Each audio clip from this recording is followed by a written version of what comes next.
BJP সরকার কেন্দ্রে ক্ষমতায় রয়েছে আজকে নেই করে 12 বছর, আর আপনি বিজেপিতে গেছেন 2020 সালে। 2020 থেকে 26, 6 বছর, আমি 1 বছর কেটে দিচ্ছি, 5 বছর।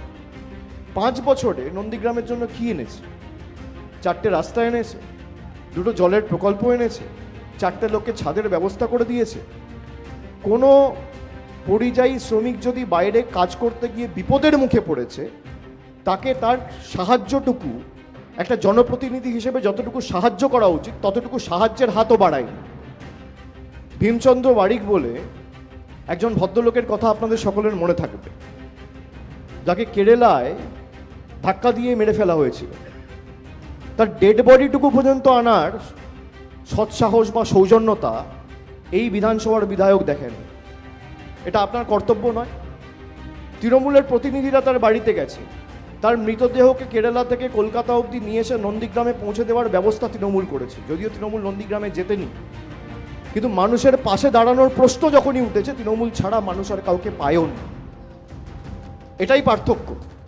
আপনি হিন্দু মুসলমানের কথা বলেন, এখান থেকে প্রায় 8 জন মারা গেছে এসআইআর ঘোষণা হওয়ার পর থেকে। এদের মধ্যে কজন হিন্দু, কজন মুসলমান শুভেন্দু অধিকারীর নলেজে রয়েছে? যারা হিন্দুদের রক্ষাকর্তা হিসেবে নিজেদেরকে দাবি করে, এই 8 জনের মধ্যে 6 জন হিন্দু যারা মারা গেছে। তাদের বাড়িতে কি একবার বিজেপির কোনো প্রতিনিধি গেছে? বিরোধী দলনেতা কারো পাঠিয়েছে?